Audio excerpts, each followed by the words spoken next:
Hello, New York Giants fans, and welcome to a new edition of the Valentine's Views podcast here on YouTube. Please like, share, and subscribe to support the channel.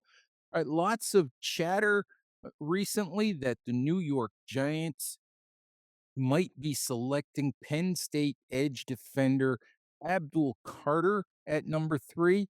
Uh, the growing belief is, of course, Cam Ward goes number one to Tennessee and Travis Hunter goes number two to the Cleveland Browns, that both the Browns and Giants pass on Shador Sanders. And when thinking about Abdul Carter, I couldn't think of anyone better to talk to than Lando Landers Nolan, a Giants super fan who also writes for SB Nation's Penn State website, Black Shoe Diaries. Lando, we've had you on the show a few times, and this seems like like a good time to chat again. Absolutely. Yeah. It's great to be back. So when you think about as you've seen this sort of increased chatter about Abdul Carter landing with the Giants, uh, what's your thought process? What's your feeling about the idea of seeing Carter join the Giants defense? Oh, I mean, as always, anytime any Penn State player is rumored to go to New York, I'm always super happy. Since Saquon and Grant Haley and Theo, I've always I love that. Any Penn State player going to the Giants, it's heaven for me as a fan. But especially, I was initially the talk about Sanders still maybe coming to the Giants, I was concerned given the fact the Giants have already invested all this money in two quarterbacks in the offseason. I know those are long term solutions, but I think given that they've solidified quarterback at least this season and possibly going forward next season, maybe, uh, I think Abdul is so explosive. I think he has that playmaking ability, not just because he wore the same number, but I think similarities to a guy like Micah Parsons is not too off the base there. The Giants need playmakers on defense. I think the offensive side of the ball is an area that you can't necessarily count on too many playmakers other than the running backs. I think have really shown a lot. So on the defensive side, they've invested a lot with Burns and Thibodeau. So I think having another edge guy like Abdul, he's able to play, um, a stand up position as well as a linebacker. He's only spent 1 year as an edge rusher specifically. I think that's the area where he's going to be the most successful and most effective. But he does have the versatility to play outside if necessary, and I think that is something the Giants defense could definitely use. And Millie, I mean, he's talked about as possibly the best player in the draft, and I think that that's a warranted thought. Yeah, it's interesting because there's a lot of concern about, oh, if the Giants draft Carter, how do they get him on the field? Because they already have Kayvon Thibodeau, they already have Brian Burns. And I come back to, look, Steve Spagnuolo figured it out when he had they had Michael Strahan, Justin Tuck, and OCU Minora, three big time defensive ends for two spots. And then they went ahead and drafted Matthias Kiwanuka in the first round and made it four defensive ends for two spots. And they played Matthias Kiwanuka a lot, not exclusively, but they played him at outside linebacker. And that may or may not have been the best thing for Matthias Kiwanuka's career, but it was certainly the best thing for the Giants. It certainly worked. They got a Super Bowl out of it. They played some dominant defense. Um, I'll ask you in a second, but I can't get all worked up about how would they get Abdul Carter on the field. There's he can play some off ball linebacker. There's a lot of sub packages where you can have three big pass rushers on the field. Um, just what are your thoughts about the fit and about getting him on the field? And one thing too, I'll add that Abdul is used to playing in defenses that do rotations, tons of rotations. So, I mean, even at a spot where defensive end where they weren't always, I mean, defensive end has always been a strength for Penn State. So even if a guy like Abdul Carter is on the field, he still got rotated out, you know, every once in a while. So he's used to rotating in. So I think people might be concerned about you drafting a guy third overall. He's going to want to play all the time. But I think knowing that he's coming from a program that is used to rotating players in and out, I think that will be helpful as far as the, the his demeanor. I think that I know I was seeing a lot of chatter about there's character concerns, and I don't, just to kind of jump ahead there, I don't think there's anything in that area. Certainly, he's got a lot of confidence. If you see his, Darth Vader post and kind of, he's definitely believed in himself, which is certainly, I mean, you want players to do that. But yeah, as far as the fit, I think I mentioned this already, his versatility. One area I always like, specifically linebackers to be is a little bit better with ball skills. That might be an area that might be one of his weaknesses is not necessarily in coverage, but catching the ball in the middle of the field. I think is an area where he could improve. He dropped several kind of easy interceptions last season, but again, his primary position being the edge position, he's not going to be asked to do that very often. Right. Forget the ball skills, just ask him to go stop the quarterback from throwing the thing. Right, right. I mean, you send him out to the guy, and he doesn't just have, downfield. He has lateral quickness, and that's something I've, going back and watching his film as well as seeing him live. That's not everybody has that. Straight ahead speed is one thing, but being able to kind of shift and move side to side is something he can do very well. He's going to be comfortable in a stand-up linebacker or a stand-up defensive end position. He's going to be comfortable in a 4 point 3 point stance. He's going to be comfortable as an outside linebacker if necessary. But I think where you're going to get the most bang of it out of his stuff will be, you know, rushing the quarterback, which is why the Giants will be drafting him. Yeah, absolutely, and when I watch Carter,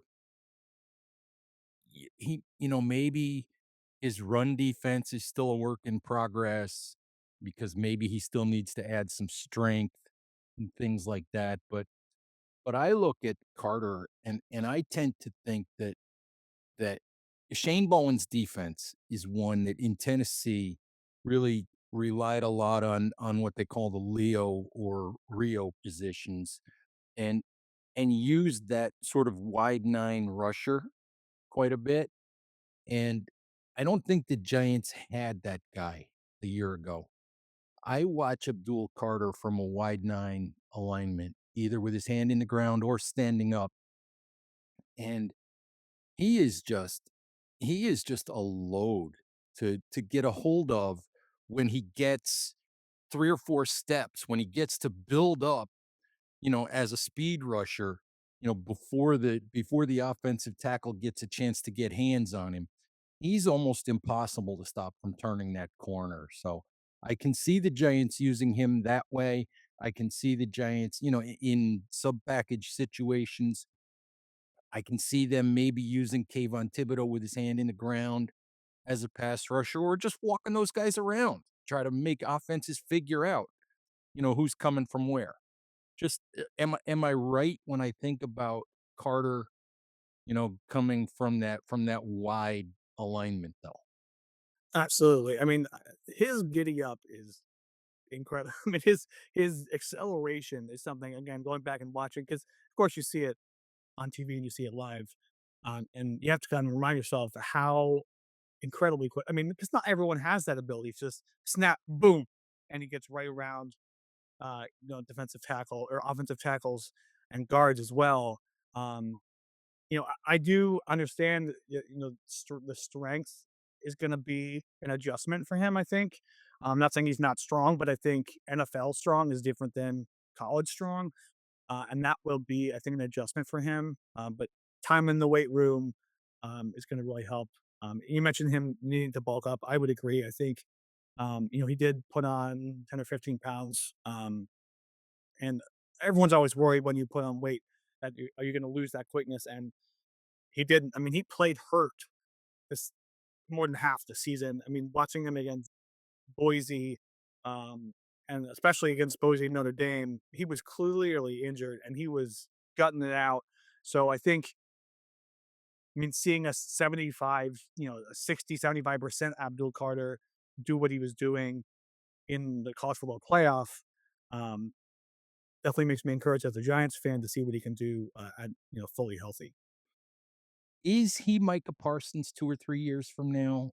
Is he something close to that? Is that an unfair comparison to put that on him? I know we talk about, Penn State, the number 11, the Giants having missed out on Parsons a couple of years ago. Is he Micah Parsons 2 or 3 years from now? Yes, yeah, absolutely. I think he's honestly, this is going to be a little bit wow. I think he is a better overall defender than Micah Parsons. Wow. Um, I think they're very, very similar, if not the exact same, in terms of their pass rushing ability. But I think Abdul might be just a tiny bit. This is clearly a bit of a hot take. Tiny bit more versatile, more has more ability across the whole field, defensively. Um, but yeah, I think he has the ability to get up to Micah's, Micah's stardom. But I think he's starting with a higher ceiling. I think we'll see if he gets there, but I think he has the potential to be better. That would be, that would be, a nice if the Giants grab him and it works out that way. I think it's certainly, for and I think you agree, if it's a choice between Shadur and Abdul Carter, you take Abdul Carter every time.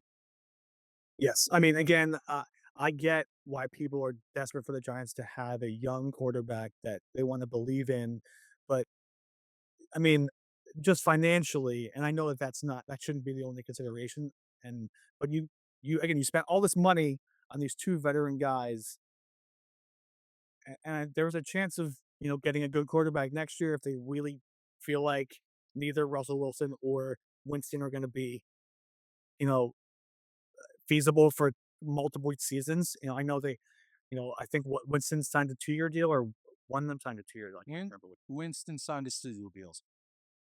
Um, So, yeah, but I think the potential and overall player that Abdul Carter is, trumps sure, and of course I have bias, I recognize that, but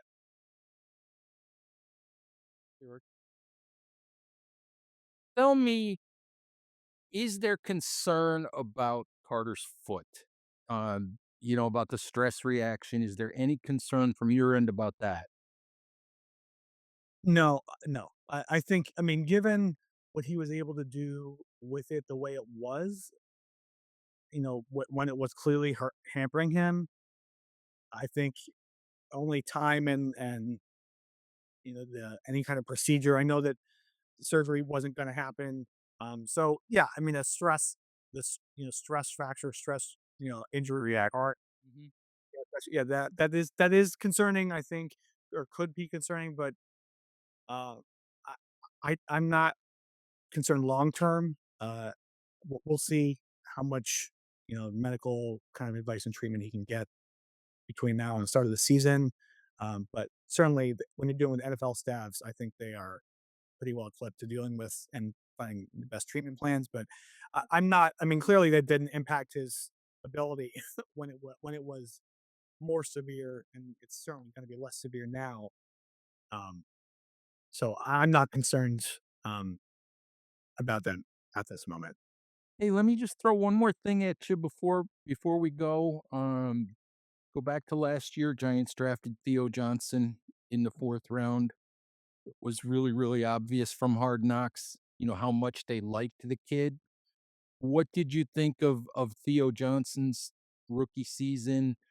He obviously had the Liz Frank injury, which is a little bit concerning long term. Although he seems to be fairly healthy, from the reports we've been seeing. Um, just your thoughts on his rookie year and his development going forward. Well, I think when we talked last, I kind of thought Theo might not be super impactful in his first year, and I really thought he was actually more of a benefit to the Giants than I expected. I mean, getting more playing time than I expected, and I think he's only going to get better. And like you said, the Giants like him, and he's not going to stop working hard. So I think he has demonstrated his importance and his value to the Giants, and his ability to again block and catch the ball, and he's a target that the Giants can count on. And I think he can only get better going forward. So, Theo Johnson last year, Abdul Carter this year, Drew Aller next year? Somebody, one of my, I'm a teacher. One of my students was jokingly saying that to me earlier today. They said, "Well, they can get him next year," and I said, "I mean, maybe." I like Drew a lot. I, I'm gonna get crucified by Penn State fans saying this. I can kind of understand where the big game narrative comes from. I mean, the proof is there. Yes, he's gotten a lot better between last season and the season before, but when it in the big moments, he kind of choked a little bit. Um, and so I'm a little concerned about him. I mean, you have no doubt he's fiery, he's gonna fight for you, he's gonna try to get better. But I'm not sure if I want the Giants taking a chance on him. Sorry, Drew. I'm not sure Drew listens to the podcast, so Oh, but then again, that might get back to him. We might, but we'll see. Anyway, Lindo, I appreciate the time. I know that your time is limited here. I know you got to run, so we'll let you go. Um, Folks, if you're looking for Penn State information, check out Black Shoe Diaries. And Giants fans, as always, thank you for watching. Please stay safe out there. Take care of each other, and we'll talk to you soon. Bye bye.